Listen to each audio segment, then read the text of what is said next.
Finally tonight, it was 35 years ago this week that the Vietnam War came to an end. Jeffrey Brown talks to author Tim O'Brien about a book on the war that has stood the test of time. What makes a war story ring true and what makes one last? The Things They Carried, a work of fiction about the experience of a group of soldiers in the Vietnam War, was published in 1990. 20 years later, it sold more than 2 million copies and appears on numerous high school and college reading lists, one of the rare works of recent literature that's helped define Vietnam and the experience of war. Marking the anniversary, author Tim O'Brien is out talking to students and others, including this recent webcast conversation shot at a Washington, D.C. high school. O'Brien himself served in Vietnam and has written a memoir of that time, as well as 6 other novels. Welcome to you. Thanks for having me on. What did you set out to do? I saw you talking to the students, and you talked about using fiction as a way to get at the truth of war. Yeah, for me, the way to approach a subject such as Vietnam is through storytelling. It's one thing to watch a newscast or read a newspaper or a magazine article where things are fairly abstract. In fact, the word war itself has a kind of glazing abstraction to it that conjures up bombs and bullets and so on. Whereas my goal is to try to, so much as I can, capture the heart and the stomach and the back of the throat of readers who can lie in bed at night and participate in a story. When I have a book I enjoy, I'm partly in the book.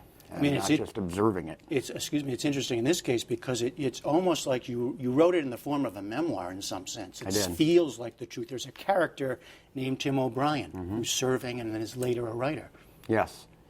That was part of my strategy in writing this book. I wanted to write a work of fiction that would feel to the reader as if this has occurred or in a way is occurring as I read it. And so I would use every strategy I could think of, invention and dialogue and using my own name, dedicating the book to the characters as a way of giving a reader a sense of witnessed experience. I was a soldier in Vietnam, but the stories in the book are, for the most part, invented, yet they're launched out of a world I once knew. You wrote a memoir of your experience. You wrote another novel, Going After Cacciato, another beautiful prize-winning novel. That one was, I think, 8 or 9 or 10 years after you left Vietnam. This one is some 20 years after the experience. Yes. So is it that these things stayed with you? Did they take a long time to percolate? How did that work? Yeah, I think a certain objectivity and distance was necessary, at least in my case, to write a book that would last in some way. When you're so close to material, it would be if you had come out of a bad marriage. You'd be so close to it that you'd be paying attention to detail that may not mean a whole lot for the reader. And for me, at least, I needed to distance myself to allow my imagination to reorganize and reinterpret the material that had been so close to me that it was hard to separate what would be important for the story and what wouldn't, and what the reader would need and the reader would not.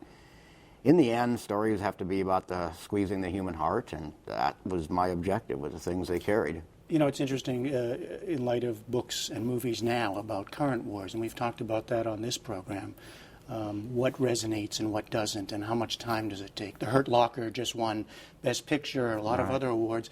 Not a lot of people went to see it. Other movies have not drawn audiences. There's been books. But your sense is that for the author it takes time. What about for the audiences?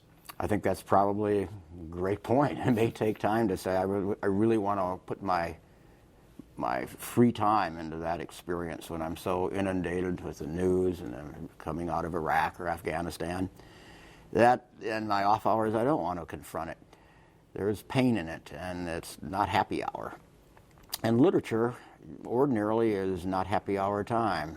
It has to do with plumbing the depths of suffering and sorrow of all sorts, not just of suffering that may come from a war. Are you surprised at the book's continued popularity? And, I am. And what explains it, do you think? Well, I am surprised. I had set out to write a book for people who were over 25 or say, and I certainly wasn't aiming at a high school or a collegiate audience.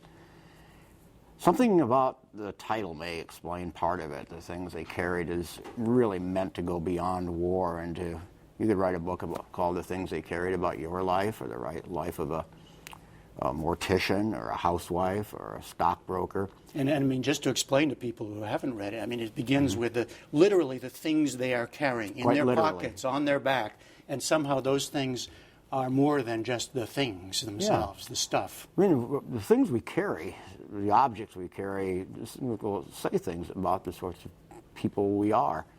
The book does start with the physical stuff we carry through a war, not just the military stuff, but the rabbit's feet and the pictures of your girlfriend back home and all you don't have. And then the book tries to move into the emotional and the spiritual burdens that you're going to carry, not just to the war, but to your grave. You know, you said that you thought of an audience older than I did. 25, perhaps, yet I watched you with those high school students today, and you said at the end that these were the people that you really wanted to address. They are. 20 years later, what is it that you hope that they and others take from the book?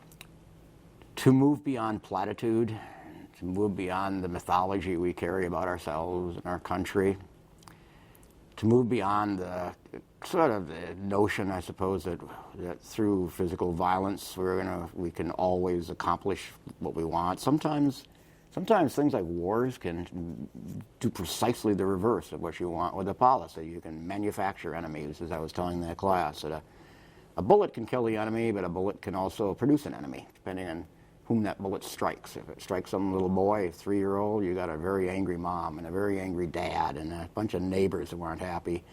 That isn't to say I'm arguing against all war, but it is to say that I think young people, in particular, need to understand the complications and the ambiguities of these things, and to hear it from someone who has not only gone to a war, but devoted a lifetime to suffering from it. All right, The Things They Carried 20 Years Later. Tim O'Brien, thanks for talking to us. Great pleasure, thanks.